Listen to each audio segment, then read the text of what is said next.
สวัสดีครับคุณผู้ชมคุณผู้ฟังทุกท่านที่ติดตามชมช่องธรรมะธรรมดาในคลิปนี้เราจะมาฟังพระธรรมเทศนาของหลวงปู่สิมพุทธาจโรวัดถ้ำผาปล่องจังหวัดเชียงใหม่ด้วยกันครับโดยจะเสนอพระธรรมเทศนาเรื่องกิเลสอยู่ในใจและเตือนใจตัวของตัวเองอยู่ตลอดเวลาเรามาฟังหลวงปู่สิมท่านเทศสอนด้วยกันครับ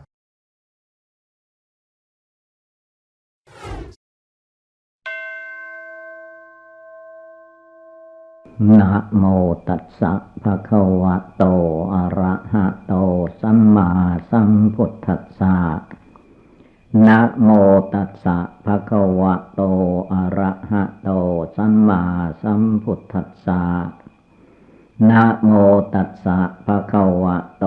อะระหะโตสัมมาสัมพุทธัสสะขอนอบน้อมแด่พระผู้มีพระภาคอรหันตสัมมาสัมพุทธเจ้าพระองค์นั้น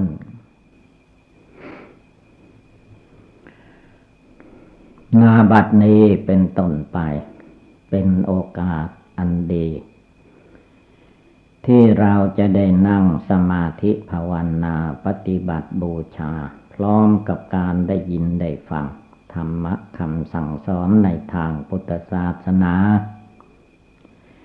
การนั่งสมาธินี้ให้พากันนั่งขัดสมาธิเอาขาซ้ายขึ้นมาทับขาขวาก่อนแล้วก็เอาขาขวาขึ้นมาทับขาซ้ายเอามือข้างขวาวางทับมือข้างซ้ายตั้งกายให้เที่ยงตรงแล้วก็หลับตานี้ไม่ต้องดูอะไรแล้วดูใจของเราดีกว่าเมื่อเราหลับตาเสร็จเรียบร้อยแล้วก็ระลึกถึงพระรัตนตรัยคุณพระพุทธเจ้าคุณพระธรรมคุณพระสงฆ์ที่ว่าพุทโธธัมโมสังโฆนั่นแหละเมื่อเรานึกเจริญทั้งสามรอบแล้วก็ให้นึกเอาพุทโธคำเดียวพุทโธคำเดียวก็ให้ถือว่าในพุทโธที่เรานึกนั่นแหละพระพุทธพระธรรมพระสงฆ์ก็รวมกันอยู่นั่นแหละคือเป็นอุบายไม่ให้จิตใจเราแส่สายไปภายนอกให้จิตใจมารวมมาสงบตั้งมั่นอยู่ในกายวาจาจิตของเราเองธรรมดาใจของคนเราที่ยังมีกิเลสราคะโทสะโมหะอยู่นั่นมันชอบคิดนึกปรุงแต่งอะไรต่อมิอะไรไปภายนอกไม่ค่อยจะได้รวมจิตรวมใจเข้ามาภายในเมื่อถึงเวลานั่งสมาธิภาวนาท่านให้ปล่อยวางเรื่องราวอารมณ์ภายนอกออกไปให้หมดสิ้นแม้มันจะมีความเจ็บปวดทุกขเวทนาอันใดบังเกิดมีขึ้นในร่างกายสังขารนี้ก็ตามให้จิตใจเราเฉยๆไว้อย่าไปเป็นทุกข์เป็นร้อนว่าเราเจ็บเราปวดแข้งขาหน้าหลังอะไรไม่ต้องเกี่ยวอันนั้นมันเป็นขันธมารคำว่าขันธมารมารคือขันธ์ได้แก่ตัวของคนเรานั่นแหละธาตุดินธาตุน้ำธาตุไฟธาตุลมมันเป็นตัวมารสำคัญถ้าร่างกายอยู่ดีสบายก็เพลินไปอีกอย่างหนึ่งว่าเราคงไม่แก่ไม่เจ็บไม่ไข้และไม่ตายทีนี้ถ้ามันเกิดเจ็บปวดทุกขเวทนาขึ้นก็เอาละมันกลัวมันเจ็บมากเกินไปหรือโรคภัยไข้เจ็บเก่าที่มีอยู่แล้วเรานั่งสมาธิภาวนามันจะกำเริบขึ้นมาอันนี้ล้วนแล้วแต่สังขารมารกิเลสมาไม่ให้จิตใจไปปรุงแต่งทำใจให้เป็นหนึ่งเรียกว่าพุทโธแปลว่าจิตผู้รู้ดวงจิตผู้รู้อยู่ที่ไหนในปัจจุบันนี้ก็ให้รวมจิตใจดวงนี้เข้ามาภายใน การนึกการน้อมพุทโธนั้นท่านก็ให้กำกับที่ลมหายใจเข้าออกเป็นนิมิตหมายเรียกว่าพุทโธทุกลมหายใจเข้าพุทโธทุกลมหายใจออกเอาลมหายใจเป็นเครื่องยึดเหนี่ยวด้วยและเอาคำว่าพุทโธหรือธรรมต่างๆที่ท่านอธิบายไว้นั้นก็เป็นอุบายอันหนึ่งเพื่อจะได้แก้ไขจิตใจที่มีความลังเลสงสัยในข้ออัดข้อธรรมใดๆก็จะได้รู้จักการปล่อยวางเลิกละออกไปคือต้องการจิตใจสงบตั้งมั่นเป็นสมาธิภาวนาเสียก่อนถ้าจิตมันยังซ่านไปฟุ้งไปเรียกว่าจิตไม่รวมไม่เป็นหนึ่งเป็นเหตุเป็นปัจจัยให้ใจลุ่มหลงมัวเมาฟุ้งซ่านรำคาญไปตามอารมณ์ต่างๆมันจะเป็นอะไรก็ต้องยอมตายไว้ดูพระพุทธเจ้าของเราวันพระองค์นั่งใต้ร่มไม้โพธินั้นพระองค์ตั้งใจว่าจะไม่ลุกไปมาในที่ใดๆอีกแล้วการนั่งสมาธิภาวนาครั้งนี้เรียกว่าเอาตายสู้ถ้าไม่ได้ตรัสเป็นพระพุทธเจ้าก็จะเอาที่นั่งนั่นแหละเป็นที่ตายจะไม่ลุกไปแสวงหาอาหารบิณฑบาตมาเลี้ยงชีพอีกต่อไปเว้นเสียแต่จิตใจสามารถอาจหารต่อสู้กับกิเลสมารสังขารมารให้เด็ดขาดลงไปจนได้ตรัสรู้เป็นพระพุทธเจ้าเมื่อนั้นแหละจึงจะลุกไปมาได้แม้เลือดเนื้อเชื่อไขจะเหือดแห้งไปเหลือแต่หนังหุ้มกระดูกก็ตามทีมันจะตายพระองค์ก็ยอมตายแต่ด้วยกำลังจิตใจของพระองค์ตั้งมั่นเป็นสมาธิภาวนาในคืนวันนั้นเองแหละพระพุทธเจ้าของเราก็ได้ตรัสรู้พระอนุตตรสัมมาสัมโพธิญาณ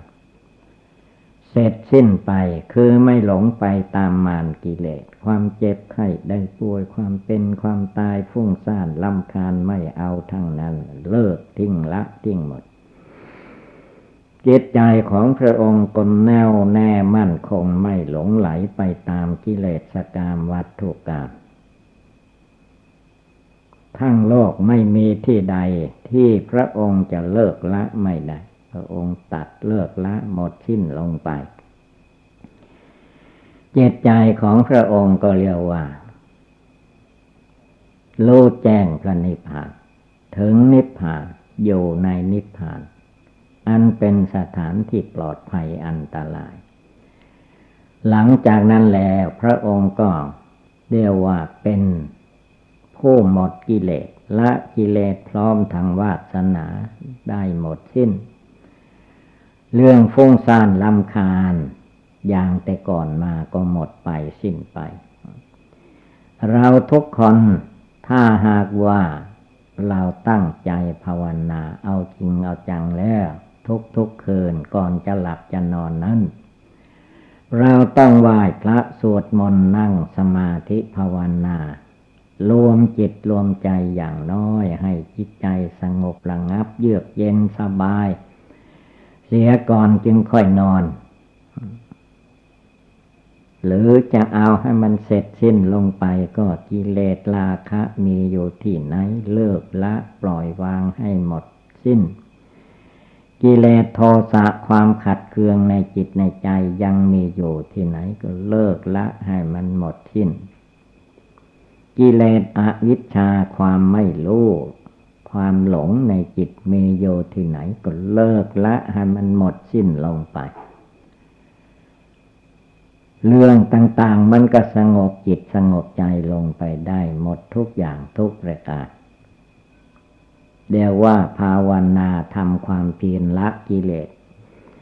กิเลสนั้นมันไม่ใช่อยู่ที่อื่นกิเลสมันอยู่ที่ใจ ใจคนเราใจดวงผู้รู้ผู้คิดผู้นึกนั่นแหละมันเป็นตัวกิเลสอันสำคัญกิเลสทั้งหลายมันก็แทรกซึมอยู่ในใจนั้น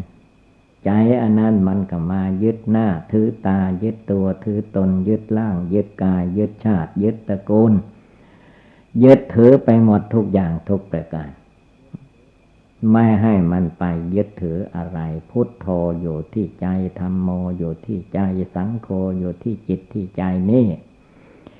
รวมกำลังตั้งมั่นลงไปในจิตใจดวงเดียวทำความเพียรเพ่งโยในใจอันนี้ตลอดกาลร่างกายยืนก็ภาวนาพุทโธได้ร่างกายเดินก็ภาวนาพุทโธได้ร่างกายนอนยังไม่หลับก็ภาวนาพุทโธนั่นแหละคำว่าพุทโธหรือว่าอุบายอื่นใดก็เหมือนกันคือเป็นอุบายเพื่อความยึดเหนี่ยวในจิตใจของผู้ปฏิบัติไม่ให้หลงไหลไปตามเรื่องต่างๆสงบกายลงไปสงบวาจาลงไปสงบจิตดับสังขารวิญญาณกิเลสตัณหามานะทิฏฐิทั้งหลายแหล่ออกไปให้หมดสิ้นจิตใจเอามันแจ้งใสสะอาดโยภายในอย่างนั้นทุกคืนทุกคืนทุกวันทุกอิริยาบถยืนเดินนั่งนอนไม่ว่าตาดูหูฟังอะไรก็ตามจิตต้องมีสติอยู่เสมอจิตต้องมีสมาธิตั้งมั่นอยู่เสมอจิตต้องมีปัญญา ความรอบรู้ในกองสังขารในใจของตนอยู่ตลอดเวลากิเลสมารทั้งหลายมันจะเอาอะไรมาหลอกลวงก็ไม่ให้ลุ่มหลงไป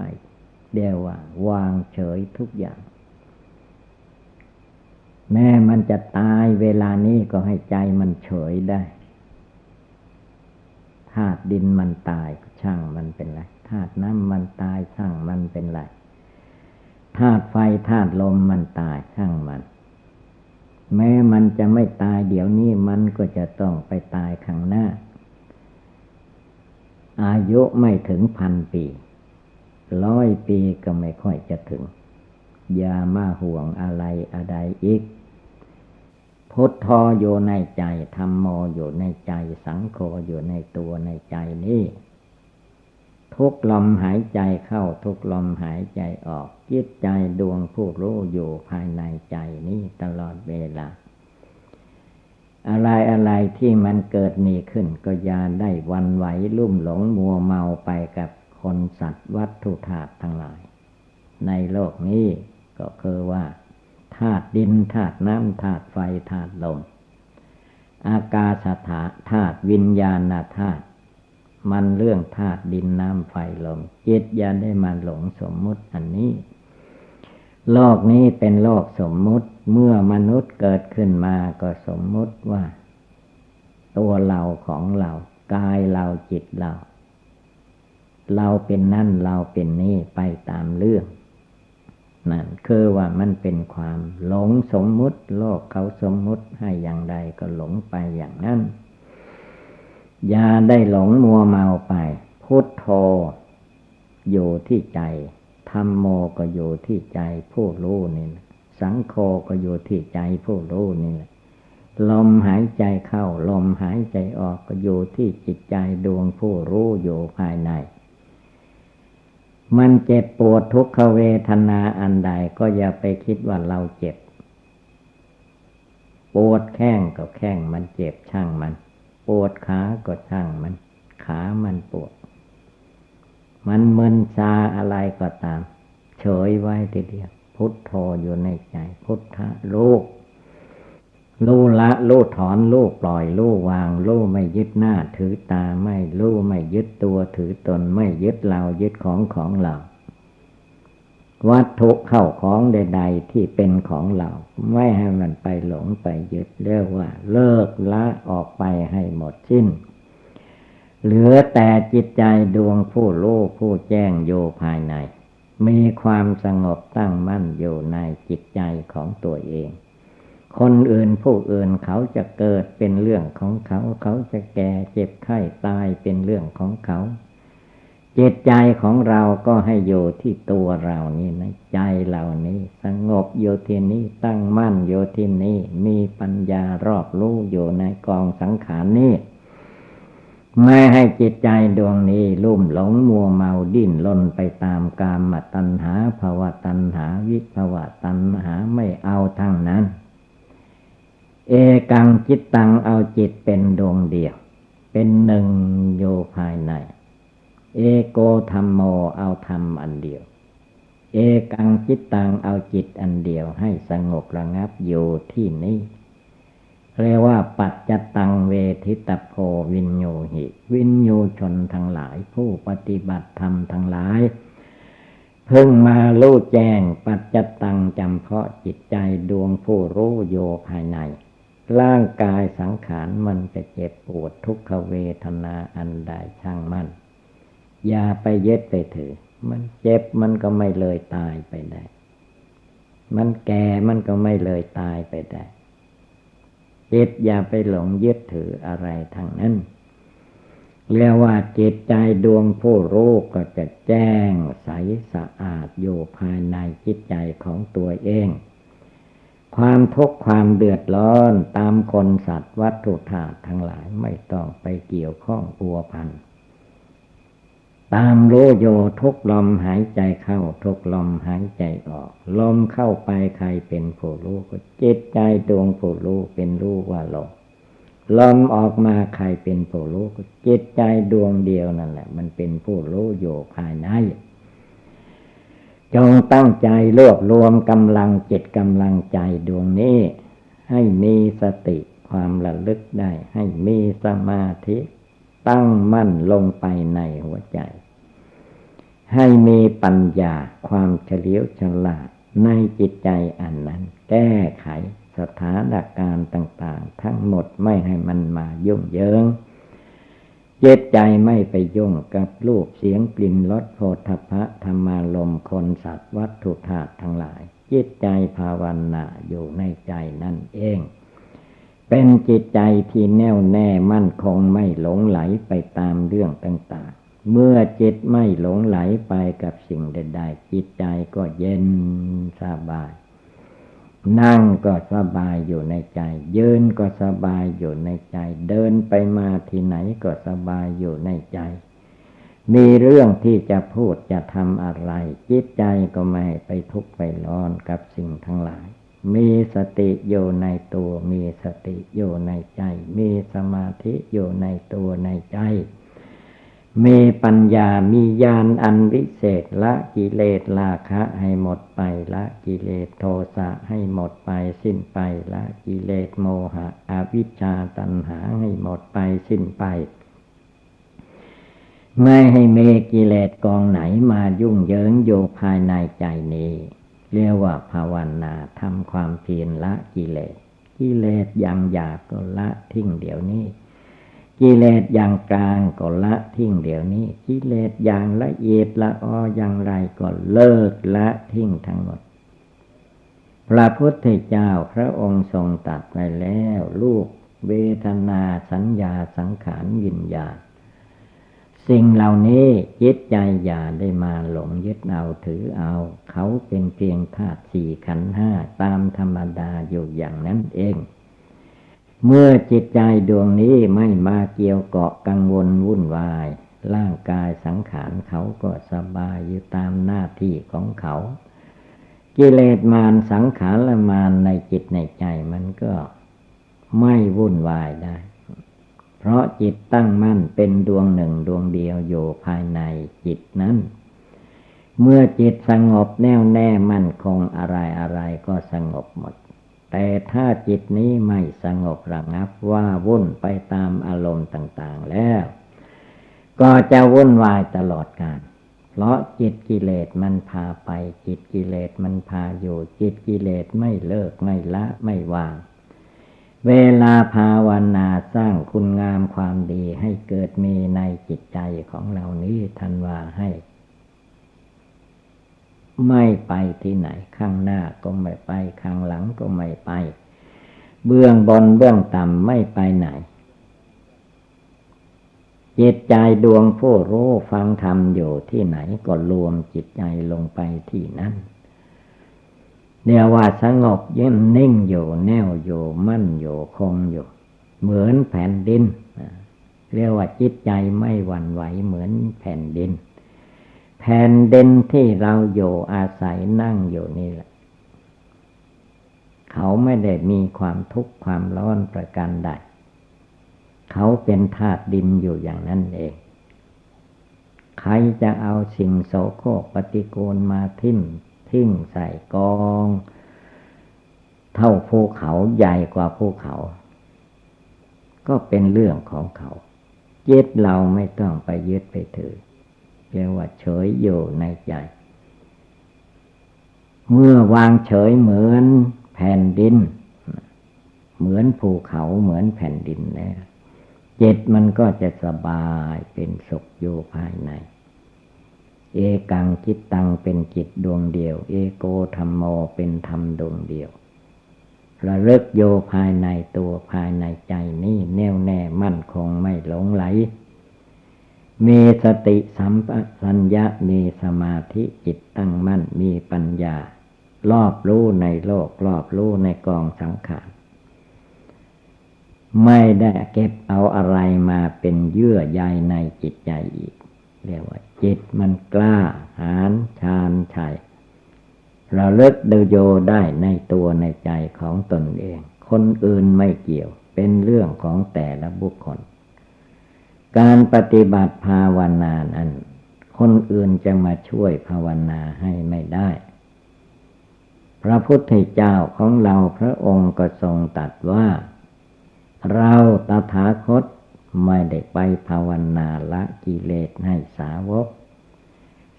กทั้งหลายได้ยินได้ฟังแล้วก็ไปภาวนาละกิเลสของตนให้เบาบางหมดสิ้นไปก็แล้วกันไม่ใช่ว่าพระพุทธเจ้าไปละกิเลสความโกรธให้ละกิเลสความโลภละกิเลสความหลงไม่ได้เปรียบอุปมาเหมือนคนเราหิวอาหารเราจะให้คนอื่นรับประทานตัวเราไม่รับประทานมันก็หิวอยู่นั่นการภาวนาละกิเลสนี่ก็คล้ายกันเราต้องเลิกต้องละต้องปล่อยต้องวางออกไปอย่าได้ดิ้นรนไปตามอำนาจกิเลสตัณหาธรรมดากิเลสในใจของคนเรานั้นท่านว่าตัณหาความดิ้นรนไม่มีเมืองพอ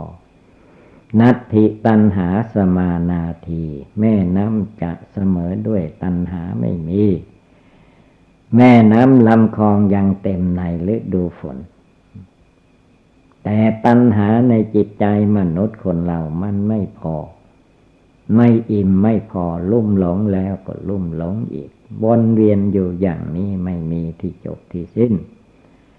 ท่านจึงว่าตัณหาอย่าได้ตามมันไปสงบกายสงบใจสงบวาจาอยู่ภายในจิตใจดวงผู้รู้นี่อยู่ในตัวจิตใจก็จะเยือกเย็นสบาย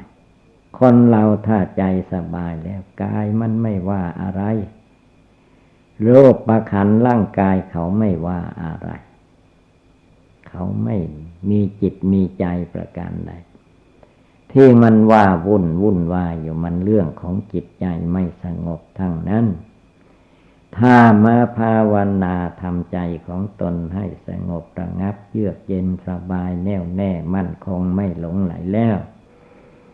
นั่งที่ไหนที่นั่นก็เป็นที่ภาวนาชุ่มเย็นเป็นสุขทั้งกายทั้งวาจาทั้งจิตทั้งใจทั้งนั้นไม่ว่าจะทำกิจกรรมการงานใดๆเป็นหน้าที่ของมนุษย์มีมือก็ทำงานเขียนหนังสือมีเท้าก็เดินทางมีตาก็ดูมีหูก็ฟังแล้วพิจารณาลงสู่หลักอนิจจังคือความไม่เที่ยงหลักทุกขังร่างกายสังขารของคนเรานี่มันเต็มไปด้วยความทุกข์ความเดือดร้อนอย่างนี้แหละเกิดมากี่ภพกี่ชาติแล้วมันก็ยังทุกข์อยู่อย่างนี้แหละ ถ้าเราไม่ภาวนาตัดละกิเลสราคะโทสะโมหะในใจนี้ให้หมดสิ้นก็จะมาเดือดร้อนวุ่นวายไม่จบไม่สิ้นจงเลิกละปลดปล่อยตัดกระแสต่างๆออกไปตัวกูไม่มีตัวข้าไม่มีตัวเราของเราไม่มีอะไรทั้งหมดมันเป็นของโลกเขาลุ่มหลงมัวเมาอย่างนี้ต่างหากจิตใจของเราอย่าได้มาลุ่มหลงมัวเมาตามเขาอีกต่อไปมีความสงบตั้งมั่นอยู่ในจิตมีจิตใจอันไม่ไหวหวั่นพลันพรึงเปรียบเหมือนอย่างว่าพื้นพระสุธาหน้าแผ่นดินอะไรก็ตามจิตใจไม่หวั่นไหวเหมือนแผ่นดินแล้วก็สู้กิเลสมารสังขารมารได้หมดละกิเลสออกไปได้หมดแต่ถ้าไม่สงบระงับว่าวุ่นไปกับอารมณ์กิเลสเลยก็ได้ชื่อว่าหลงไหลอยู่อย่างนั้นเองบัดนี้เวลานี้ไม่ให้จิตใจดวงไหนมาลุ่มหลงมัวเมาในรูปในนามในกายในจิตของเราจงปล่อยวางเรื่องราวทั้งหลายออกไปให้หมดสิ้นยังจิตใจดวงผู้รู้ภายในให้รู้แจ้งแทงตลอดในธรรมไม่ให้จิตใจดวงนี้เล่ร่อนวุ่นวายดิ้นรนไปตามกิเลสกามวัตถุกรรมจงรวบรวมกำลังจิตกำลังใจของตนให้มีกำลังมีความสามารถอาจหาญไม่ให้มีความท้อแท้อ่อนแอในหัวใจประการใดพระพุทธเจ้าท่านไม่กลัวตายเราจะมากลัวตายอยู่หรือพระพุทธเจ้าท่านวางเฉยได้ทุกอย่างเราจะมาไม่วางเฉยยึดหน้าถือตายึดตัวถือตนยึดเรายึดของเรายึดเธอแล้วเอาไปได้แค่ไหนคนเขาที่ตายไปก่อนพวกเราเขาเอาอะไรไปเนื้อหนังมังสังกระดูกเส้นเอ็นของเขาตายแล้วก็ทิ้งไว้ในโลกนี้เมื่อถึงเวลาเราท่านทั้งหลายแตกดับตายมันก็เหมือนกันเอาอะไรไปไม่ได้ทั้งนั้นเหตุนั้นบัดนี้เวลานี้จงปล่อยวางรู้เท่าทันอย่าได้มายึดหน้าถือตายึดตัวถือตนเลยยังจิตยังใจให้ผ่องใสสะอาดตั้งมั่นเที่ยงตรงคงที่อยู่ในธรรมปฏิบัติเมื่อจิตใจของพระโยคาวจรเจ้าทั้งหลายอยู่ในธรรมปฏิบัติแล้วก็จะเย็นทั้งกายเย็นทั้งวาจาเย็นทั้งจิตทั้งใจ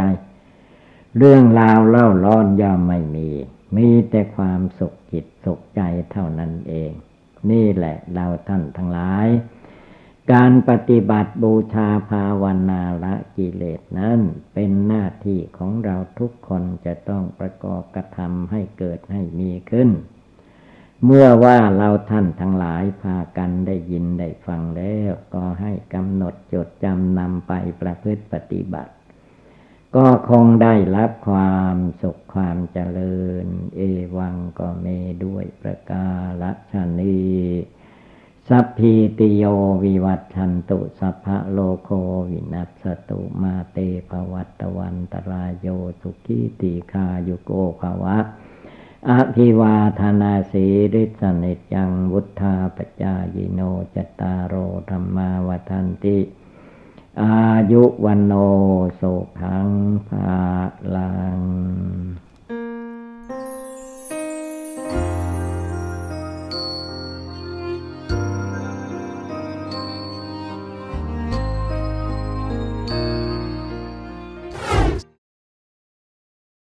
ตอนนี้ไปตั้งใจนั่งสมาธิภาวนาขัดสมาธิให้ได้ทุกคนทั้งหญิงชายจะติว่าปวดแข้งปวดขามันได้ติทุกวันพระพุทธเจ้าท่านนั่งได้ถ้าจะว่าทางรูปกายท่านก็เรียกว่าสวยสดงดงามร่างกายพระพุทธเจ้านั้นเป็นลูกเท้าพญามหากษัตริย์ไม่ได้ทำไร่ไถนาเมื่อท่านเสด็จออกบรรพชาท่านยังนั่งสมาธิได้นั่งขัดสมาธิได้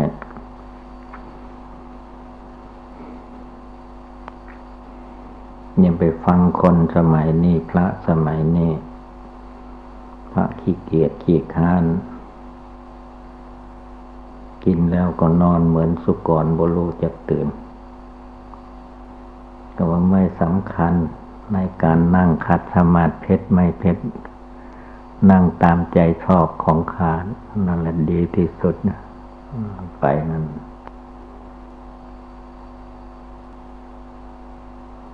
ถ้าพวกอยู่กรุงเทพเขาก็ว่าต้องนั่งในห้องแอร์ไม่ร้อนถ้าไปนั่งนอกห้องแอร์ก็บ่ได้เหงื่อออกนั่นแหละมันเปลี่ยนไปเรื่อยฉะนั้นการนั่งคัดสมาธิเพชรความจริงระเบียบธรรมเนียมต่างๆมันเป็นเครื่องฝึกเครื่องหัดอย่าว่าไม่มีประโยชน์มันมีประโยชน์อยู่เหมือนทุกคนที่เกิดมาในประเทศใดก็ตามเขาให้เรียนหนังสือตั้งแต่เด็กเล็กตั้งแต่อนุบาลมาจนถึง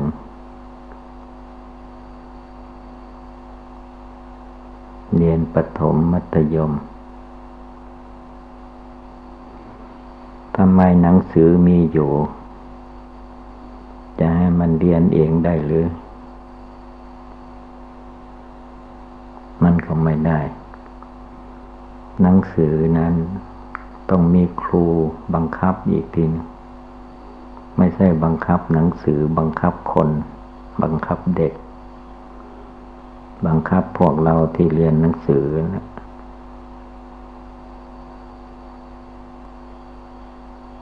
ถ้าลองโยนหนังสือให้มันเรียนเองก็บ่ได้ละมันบ่ตั้งใจเรียนทีนี้ให้ครูสอนครูสอนไม่ใช่สอนแต่ปากถ้ามันบ่เอามันก็เคี่ยนเอาตีเอาทีนี้เด็กมันก็กลัวครูกลัวกลัวพ่อกลัวแม่พ่อแม่มันไม่กลัวครูเท่านั้นครูมันเคี่ยนนะ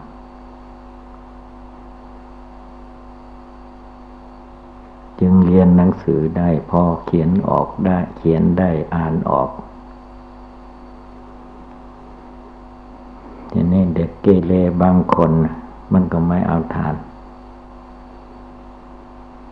สมัยก่อนว่ามันเขียนกระดาษอย่างนี้เขาเอากระดานดำทำกระดานมาให้เขียนในกระดานแล้วไปโรงเรียนมันก็ขว้างกระดานไปก่อนแตกเติกมันไม่เกี่ยวละกว่าจะถึงโรงเรียนกระดานก็แตกละบ่มีที่เขียนหนังสือแล้วนั่นเหมือน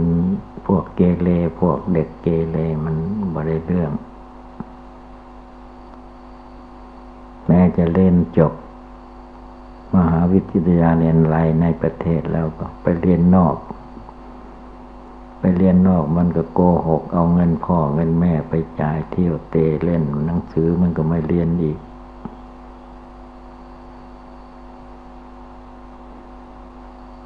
บางคนก็กลับมาว่าจบแล้วจบบ่ฮู้ก็ขี้เกียจทำงานอีก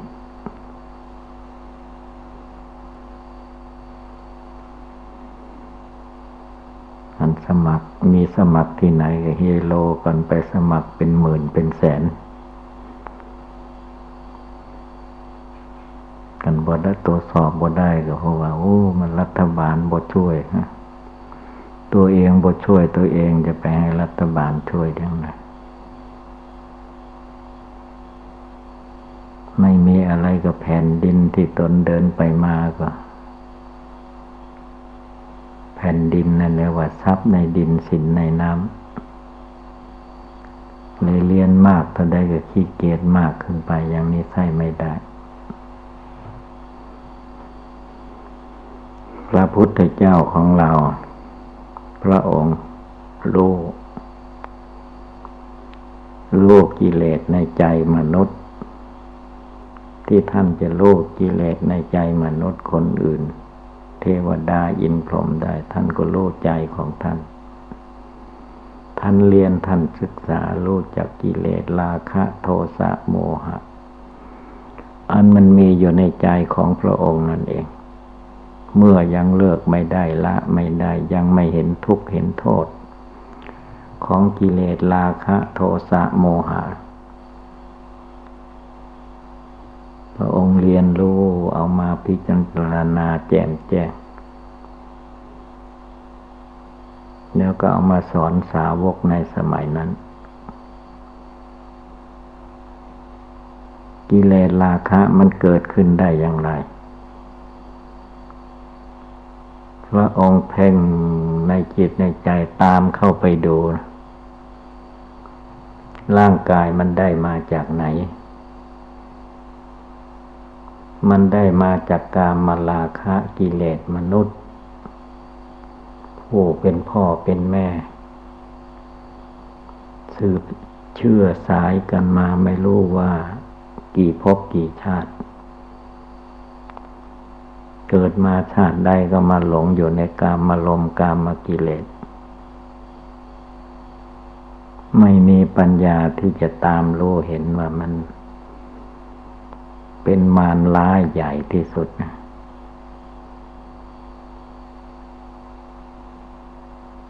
นั้นมนุษย์ก็ตามสัตว์ทั้งหลายก็ตามแม้กระทั่งตัวเล็กๆลิ้นยุงที่มากัดคันตามตัวเรามันก็มีการบริโภคกามสุขกามคุณ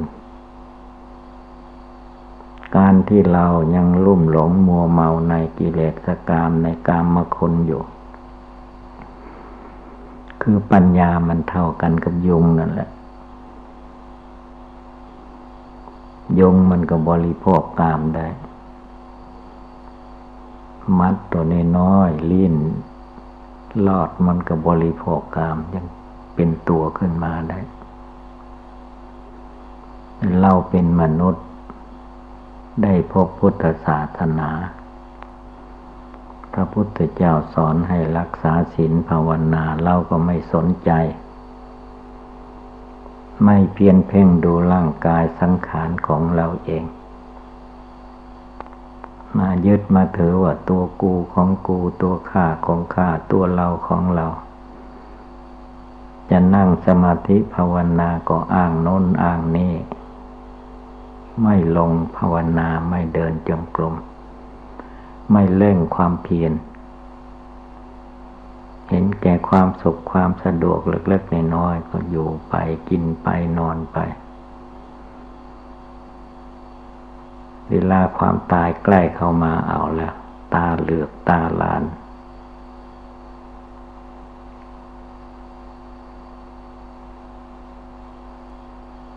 กินมาก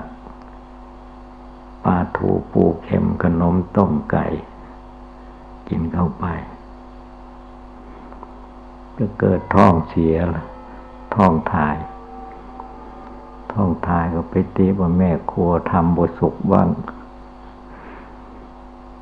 ทำให้เกิดพิษบ้างบ่เห็นว่าตัวไปกินมันไม่ใช่มันมากินเราไปกินมันก็เกิดเจ็บท้องเจ็บไส้ขึ้นมาได้เข้าโรงพยาบาลนั่นเห็นไหม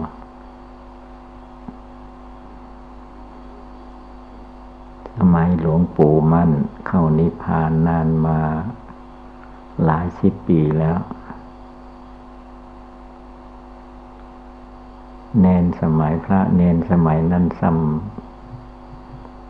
ไม่รู้ว่าไปกินยังไงกินกระดูกไก่เข้าไป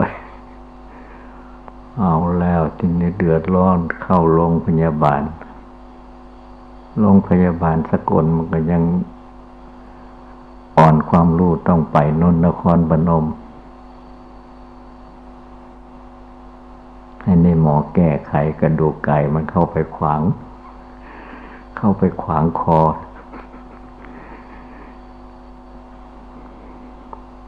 พวกญาติโยมได้ข่าวว่าให้ไปกลืนเข้าไปทำไมก็บทที่ตัวเอง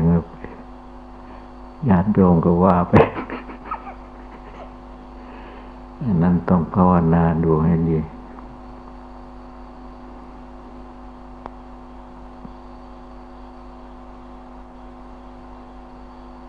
ต้องนึกถึงพระพุทธเจ้าท่านว่าให้เป็นผู้มักน้อยอาหารการกินนั้นให้ถือว่ามันเป็นเครื่องประทังชีวิตให้เป็นไปชั่วระยะวันหนึ่งเท่านั้นเองจะไปฉันมากกินมากจนกระทั่งมันย่อยไม่ไหวก็เกิดเจ็บท้องเจ็บไส้ขึ้นมาพอท้องไส้มันมีกำหนดกฎเกณฑ์อยู่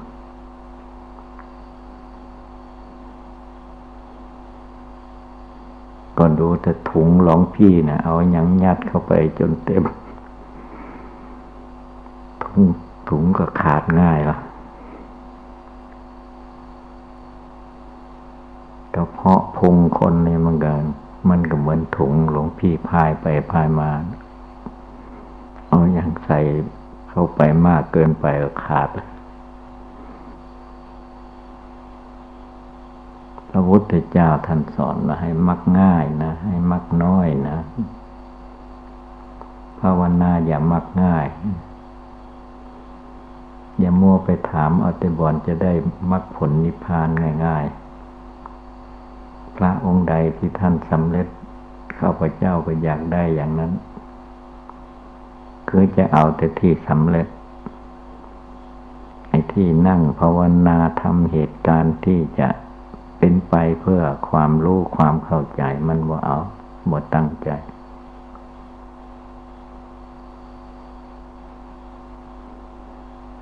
ในสมัยครั้งพุทธกาลเพิ่นก็มีคือพระภิกษุเมื่ออยู่จำพรรษาหรืออยู่กับวัดมันสะดวกสบายก็นอนหงายมือกายหน้าผากบอกภาวนาออกพรรษาแล้วก็ชวนกันไปธุดง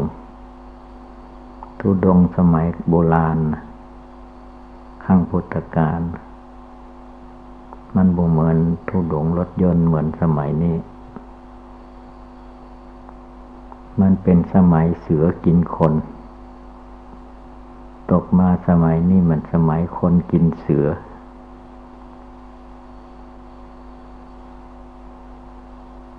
ชวนกันไปธุดงค์เข้าในป่าในดงสมัยโน้นพอตกเที่ยงคืนมาเสือโคร่งก็ตะคบองค์หนึ่งแล้วเสือโคร่งตัวเท่าม้าเนี่ยตะคบก็ร้องโวยวายร้องวายเพื่อน3-4 องค์มาเพื่อนเราเป็นอะไรก็ไม่รู้มาก็ร้องให้ช่วยจุดไฟมาเห็นเสือโคร่งแล้วก็เลยไปใกล้กับบ่ได้บัดหลวงพี่3-4 องค์ก็บ่กล้าสละชีวิตไปช่วยองค์นั้นได้ก็มีแต่ร้องบอกว่าท่านเอ้ยบ่ต้องร้องหาใครแล้วท่านเรียนคำภาวนาคำสอนอาจารย์อุปชฌาย์อาจารย์มาอย่างใดท่านก็ให้รีบภาวนาแล้วเสือโคร่งนั้นใครไปช่วยบ่ได้องค์ใดไปช่วยองค์นั้นก็ตาย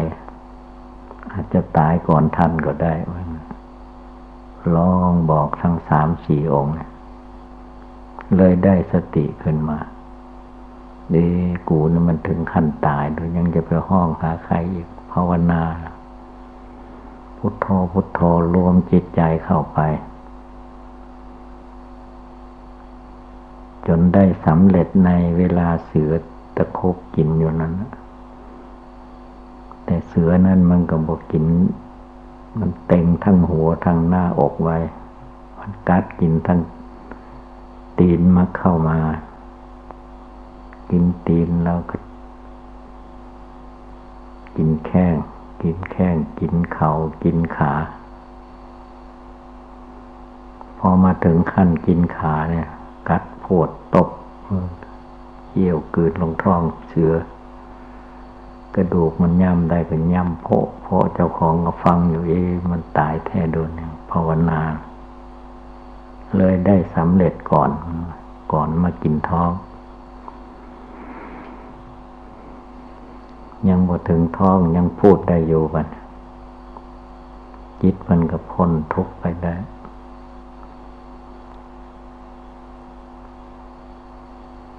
นี่ได้สำเร็จในปากเสือขับขันอยู่บ้างในเราทุกคนที่บวชในศาสนานะเราจะเอาแบบสำเร็จในปากเสือหรือจะเอาสำเร็จภาวนาให้มันสำเร็จไปคิดอ่านให้ดี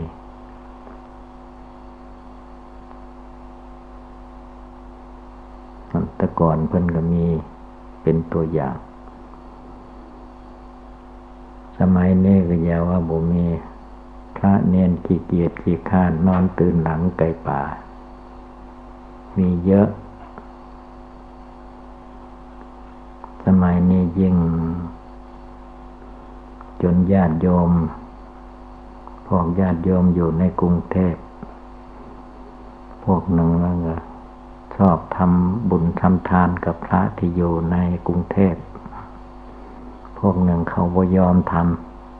ำไปหาทำกับพระ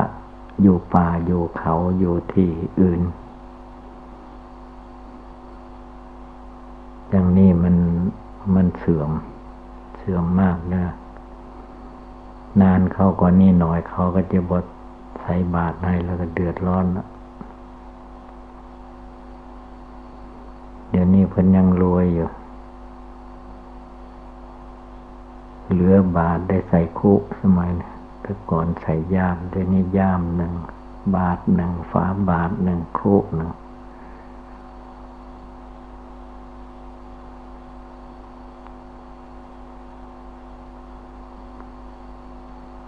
ถ้าพระสงฆ์สามเณร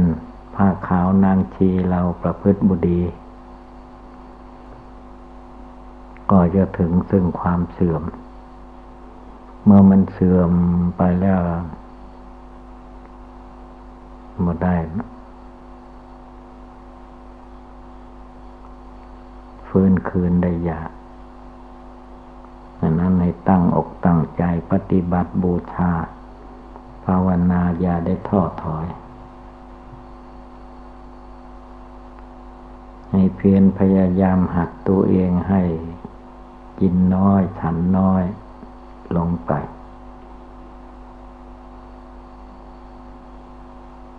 การฉันอาหารการบริโภคอาหารนั้นถ้าอดลงไปมันก็หิวบ้างเป็นธรรมดาแต่มันได้ประโยชน์ทางจิตใจถ้าเรามัวแต่มาเลี้ยงปากเลี้ยงท้องให้มันอิ่มน้ำสำราญร่างกายอ้วนพีขึ้นมานะกิเลสราคะตัณหามันก็แรงสติปัญญาจะละจะตัดมันก็ยังไม่เกิดขึ้นมีแต่คอยจะเอาง่ายๆบ่ทรมานตัวเองก็เลย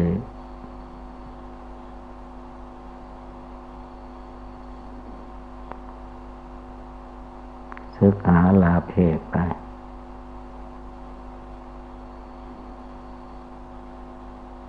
ยังมีพระองค์หนึ่งชื่อเย้ยฟ้าเคยมาจำพรรษา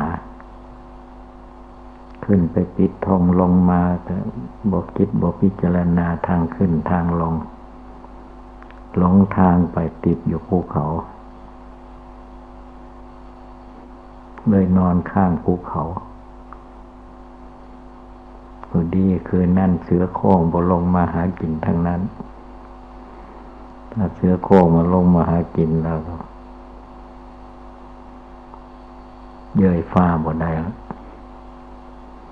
มันจะเยื่อยเข้าไปในท้องเสือ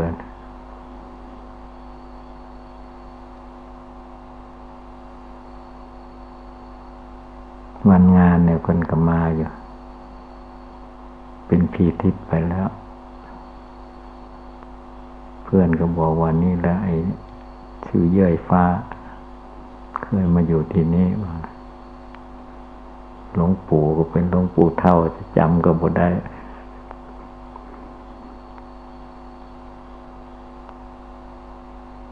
นั่นแหละเพราะอำนาจกิเลสเห็นแก่กินแก่นอนกิเลสราคะโทสะโมหะมันครอบงำมันอยู่บ่ได้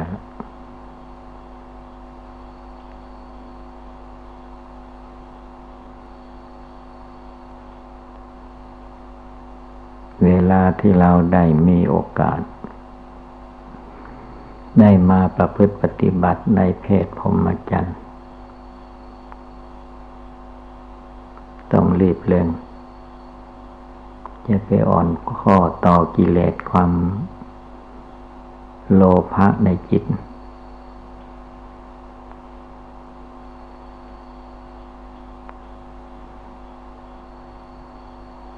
อย่างใดมันจะมักน้อยยินดีสันโดษอยู่ในที่เงียบที่สงัดกินน้อยนอนน้อยพูดน้อยไม่เป็นคนพูดมากพูดมากปากเปียกกิเลสไม่ละไม่ได้เรื่อง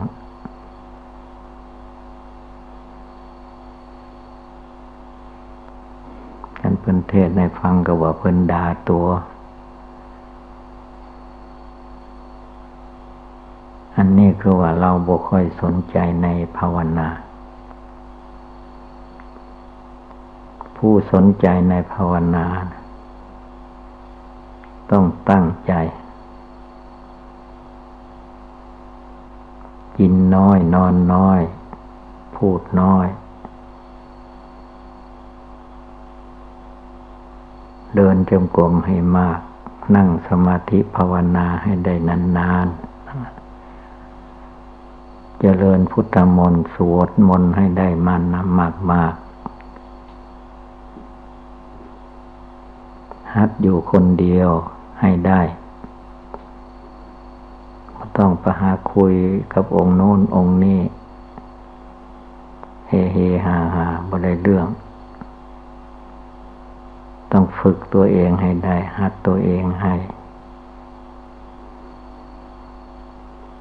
สมณะนักบวชเพิ่นไม่ให้คุกคลีในหมู่ในคณะไม่ให้คุกคลีนั่นทำอย่างไรอยู่ที่ไหนก็ทำทางจงกรมที่จะเดินจงกรมของตนหมดกิจบิณฑบาตฉันบิณฑบาตแล้วเข้าทางจงกรมทางจงกรมก็ให้ทำเป็นที่นั่งได้ในหัวทางจงกรมเดินภาวนาพุทโธจนเหนื่อยแล้วก็นั่งหัวทางจงกรมนั่งภาวนาถ้ามันชักจะง่วงขึ้นมาลุกขึ้นเดินถ้ามันง่วงจัดเข้ามาแล้วนั่งมันก็หลับลงมนุษย์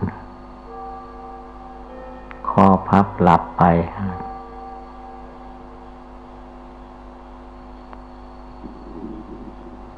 นั่นถ้าบ่รีบเร่งเนี่ยบ่ได้ละปล่อยตามกิเลสพาไปกิเลสพาอยู่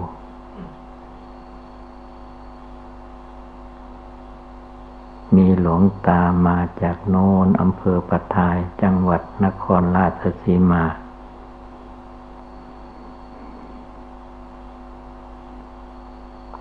ขอให้หลวงปู่เป่าหัวให้เป็นพระหลวงตาแล้วก็ยังขอหวยด้วยบอกเลขให้ด้วยนะครับเลขมันก็มีแต่ก็มีเลขหนึ่งถึงเลขศูนย์นั่นแหละถึงเลขเก้าเลขศูนย์มันก็มีอยู่หันเลข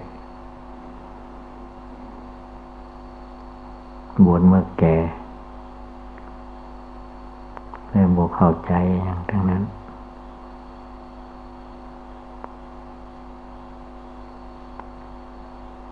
วชแต่หนุ่มก็เพราะว่าอยากศึกบวชแต่เนรยังไม่ได้ศึกกิเลสนั้นจะไปตามมันพระพุทธเจ้าไม่ให้ตามสมัยข้างพุทธกาลเพิ่นเอามาบวชตั้งแต่อายุ7 ขวบนั่งสมาธิภาวนาละกิเลสความโกรธโลภหลงได้เหมือนกันกับคนใหญ่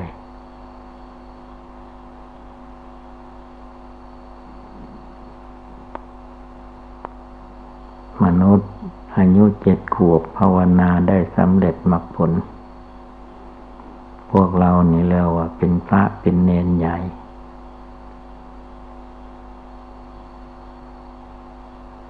ให้ตั้งอกตั้งใจภาวนา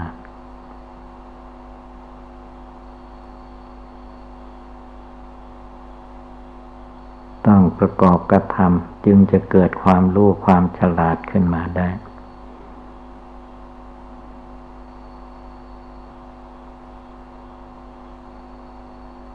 ภาคปฏิบัติการกระทำนั่นแหละมันจะเกิดความเข้าใจที่ถูกต้องเพราะว่าเราจะไปคิดเอาเองว่าจะต้องทำอย่างนั้นจะต้องทำอย่างนี้ละอย่างนั้นอย่างนี้มันไม่มันล้วนแล้วแต่กลมารยาของพยามารกิเลสมารกิเลสมารสังขารมารมัจจุมารเมื่อภาวนาไปหน่อยมันก็เอาเรื่องความตายมาอย่าไปภาวนามากนั่งมากแล้วก็ตายง่ายนะมันก็ว่าไปอย่าไปเชื่อมันทำให้มากเจริญให้มากภาวนาทุกลมหายใจเข้าออกท่านว่าอย่างนั้นคือว่าให้เหมือนลมหายใจเข้าออกเข้าแล้วก็ออกไปออกไปแล้วก็เข้ามาภาวนาพุทโธให้ได้เหมือนกับลมหายใจเข้าออกพระพุทธเจ้าท่านก็กำหนดลมหายใจเข้าออกนี่แหละเป็นเบื้องต้นท่านกำหนดจนมองเห็นได้ว่าความตายนี้มันไม่ใช่ว่าแต่เหตุการณ์ภายนอกลมหายใจแล้วมันใกล้ตายที่สุดถ้าสูดลมหายใจเข้าไปเกิดในข้างในปอดในตับมันขัดข้องขึ้นมาก็ตายได้ลมออกไปถ้าสูดเข้าไปไม่ได้ก็ตายได้เหมือนกันท่านมองเห็นมรณะภัยในความตายทุกลมหายใจเข้าออกจนจิตใจสงบสลดสังเวชในความหลงความไม่รู้ของตัวเอง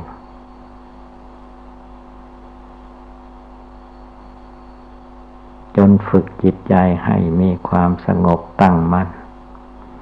ไม่หันเหไปสู่ฆราวาสญาติโยมพุทธสาวกในครั้งพุทธกาลท่านจึงได้บรรลุมรรคผลไม่ใช่นั่งรอท่าเอาไม่ใช่นอนรอท่าเอาไม่ใช่เล่นรอท่าเอามรรคผลนิพพานไม่มีทางความจริงมันก็มีอยู่ที่จิตที่ใจที่กายวาจาจิตของเรานี่แหละแต่ถ้าใจกิเลสมันเข้ามาแทรกมันบ่ได้พาเตลิดเปิดเปิงไปทั่ว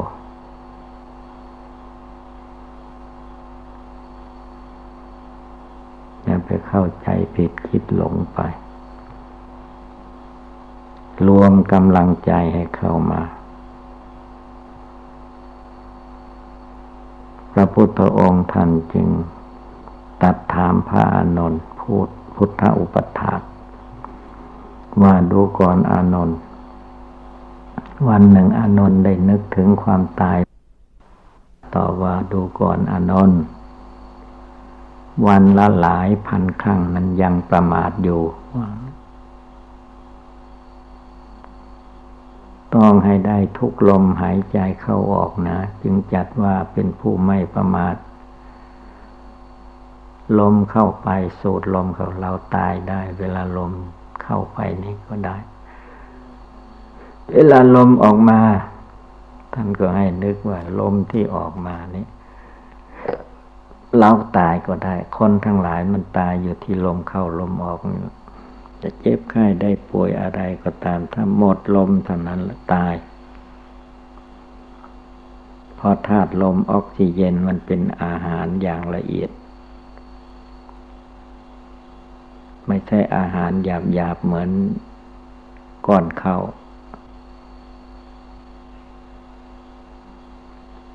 เป็นอาหารละเอียดถ้าลมเข้าแล้วออกมาไม่ได้ก็ตายหายใจออกไปสูดเข้ามาไม่ได้ก็ตายชีวิตของคนเรามันตายได้ทุกเวลาไม่ควรประมาทควรรีบเร่งตั้งอกตั้งใจบำเพ็ญภาวนาถ้าจะเอาแค่มาฟังธรรมคำสั่งสอนนี่ก็ไม่พอกับเหตุการณ์เราจะต้องเอาทุกลมหายใจเข้าหายใจออกเตือนใจอุบายใดอุบายหนึ่งอุบายใดจะถูกกับจริตจิตใจของเราก็ให้นึกให้สอนเอามาสอนเอามาเตือนจิตทุกสิ่งทุกอย่างในโลกมันเป็นอุบายทั้งนั้นนะเห็นใบไม้ร่วงหล่นเอาใบไม้มาสอนเห็นต้นไม้หักเอาต้นไม้หักมาสอนได้ชีวิตของมนุษย์ทุกคนมันหักลงมาโค่นลงมาเหมือนต้นไม้เหมือนใบไม้ที่มันร่วงหล่นตายไปชีวิตของคนเราเนี่ยมันก็ตายไปอย่าไปเข้าใจว่าเรายังหนุ่มยังสาวไม่เป็นไรเวลาจะตายก็ตายแต่หลวงปู่หลวงตาแก่ๆฟันหลุดนั่นแหละเรายังฟันดีกินข้าวอร่อยอยู่คงไม่ตายง่ายๆ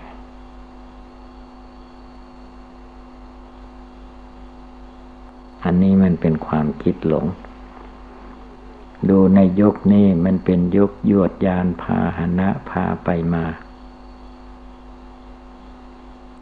ส่วนมากก็คนเฒ่าคนก็บ่ค่อยตายคนหนุ่มอายุ10กว่า20 30เนี่ยขับรถขับลาก็ยังเป็นบ่ระมัดระวังชนกันตาย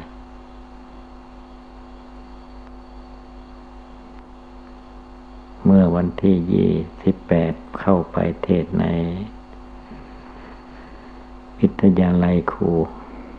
ในกลางทางระยะอำเภอแม่ริมไปเชียงใหม่ทางก็ดีๆไม่รู้มันเอาไปชนกันยังไงแต่ไม่ใช่รถเราไปชนเขารถเขาชนรถเขาแต่มันขวางทางอยู่นั่นแหละคนหนุ่มละตายเร็วที่สุดสมัยนี้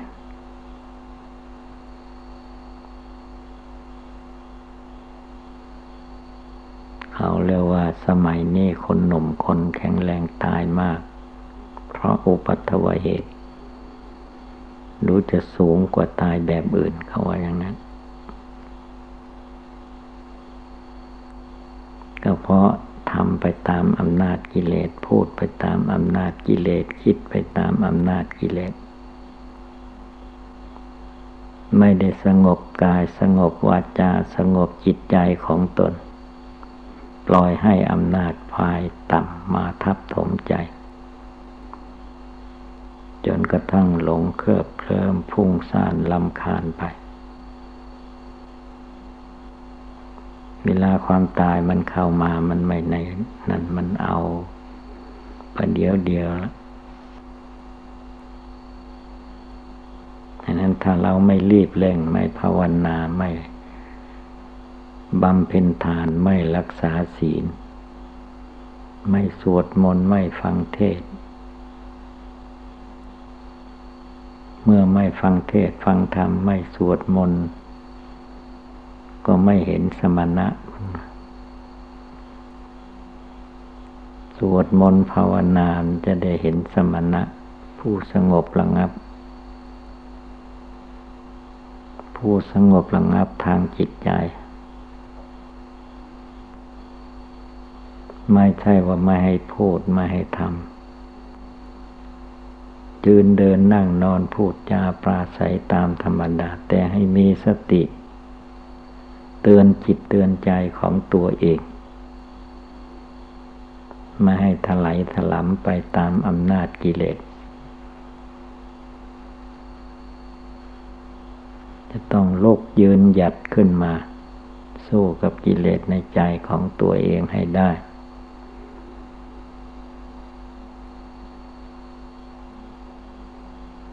เมื่อใจมันอ่อนท้อแท้ขี้เศร้าเหงานอนก็ยอมทับถมฟุ้งซ่านรำคาญก็ทับถมเขากิเลสราคะโทสะโมหะก็ลุกขึ้นมาท่วมกายท่วมวาจาท่วมหัวใจเผาผลาญจนเกิดภัยอันตรายไม่รู้สึกตัว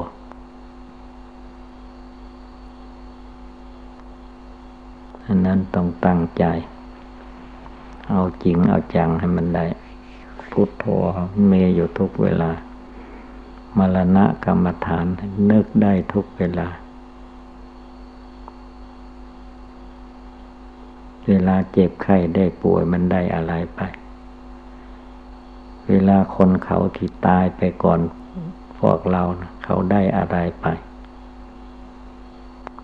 เมื่อถึงตัวเราก็เหมือนกัน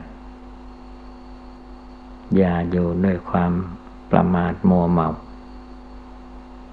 จงอยู่ด้วยในความไม่ประมาทอาลโสความเกียจคร้านไม่ให้มีความมันความขยันขันแข็ง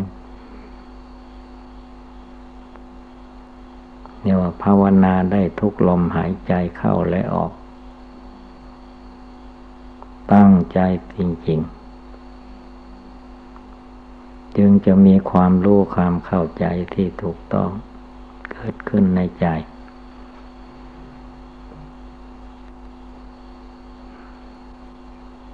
จะไปคิดว่าตาบอดเราจึงจะแก้หูหนวกเราจึงจะแก้ไปตกนรกเราจึงจะแก้ไม่ได้มันแก้ไม่ได้หรอกแก้ในเวลาอยู่ดีสบายนะแก้เดี๋ยวนี้ได้อนาคตมันก็อันเก่าถ้าแก้ใจของตัวเองไม่ได้มันก็หลงไหลไปอยู่ใต้อำนาจกิเลสราคะโทสะโมหะ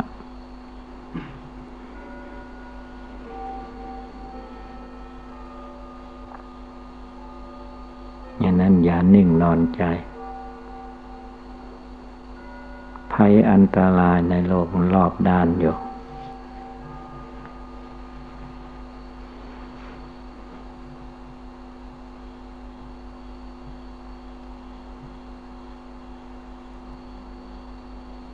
นี่เป็นอุบายเตือนเราทั้งหลายไม่ให้นิ่งนอนใจให้รีบลุกขึ้นภาวนาปฏิบัติบูชา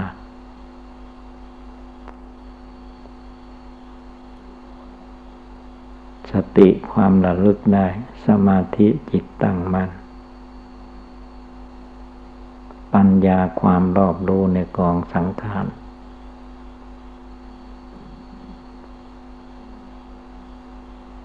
เมื่อภาวนาให้มากเจริญให้มากปฏิบัติให้มันมากเหลือเฟือไว้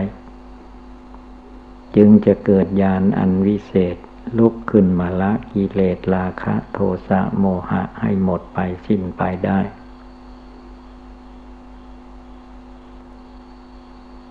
อย่าไปคิดว่ามันจะเลื่อนลอยมาไม่มีทาง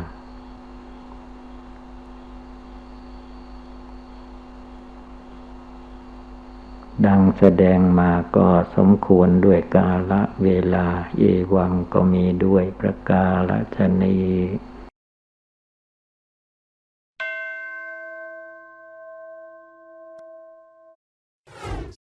เราเป็นสาวกสาวิกาศรัทธาญาติโยมภิกษุสงฆ์สามเณรก็อย่าได้มีความท้อถอยอย่าไปคิดว่าเราทำไม่ได้เราบุญน้อย วาสนาน้อยละกิเลสไม่ได้ อย่าไปคิดอย่างนั้น อะไรก็ตามถ้าหากว่าเรามีความตั้งใจมั่นไม่หวั่นไหวแล้ว ตั้งใจประพฤติดีปฏิบัติชอบ ประกอบในสิ่งที่เป็นบุญเป็นกุศล ไม่ท้อถอยในดวงใจแล้ว ย่อมได้ย่อมถึงเป็นไปได้ทุกท่วนหน้า โอวาทธรรมหลวงปู่สิมพุทธาจโรขอขอบคุณทุกท่านที่ได้สนับสนุนช่อง YouTube ธรรมะธรรมดาด้วยครับ ทุกครั้งที่ท่านดูอย่าลืมช่วยกันกดไลค์กดแชร์เพื่อเป็นการทำให้คลิปธรรมะของเราได้มีการเผยแพร่ออกไปมากขึ้น และที่สำคัญอย่าลืมกดติดตามช่องธรรมะธรรมดาด้วยนะครับ ขออนุโมทนาบุญกับทุกท่านที่ร่วมรับฟังด้วยกันครับ สาธุ